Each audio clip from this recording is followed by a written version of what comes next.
Nasiyaga texnika olib yeb qo'yish xohlamasangiz, bu videoni oxirigacha ko'ring. Bundan bir necha oy avval Markaziy bank muddatli to'lov bozorini o'rganib, iPhone 16 Pro Max misolida 12 oylik nasiya savdo narxi bankdan kredit olib shu mahsulotni sotib olgandan ko'ra 2 baravarga qimmatga tushishini aniqladi. To'g'ri, aytishingiz mumkin, nasiya savdoda ribo aralashmagan deb.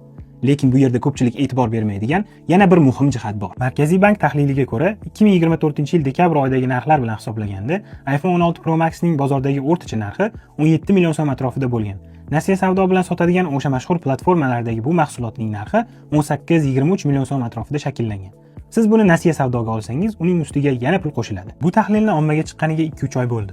Va men ham hozirgi narxlar bilan o'sha platformalardagi MacBookning mana bu modeli narxini o'zim bozordan telefon sotib olgan do'kondagi MacBookning xuddi shu modeli narxiga solishtirib ko'rdim. Ko'rib turganingizdek, narxlarda farq bor. Agar siz buni o'sha mashhur platformalardan nasiyaga olsangiz, buni ustiga yana qo'shiladi. Shuning uchun nasiyaga narsa olishdan oldin yaxshilab narxlarni solishtiring va oxirgi xarajatni hisoblab ko'ring.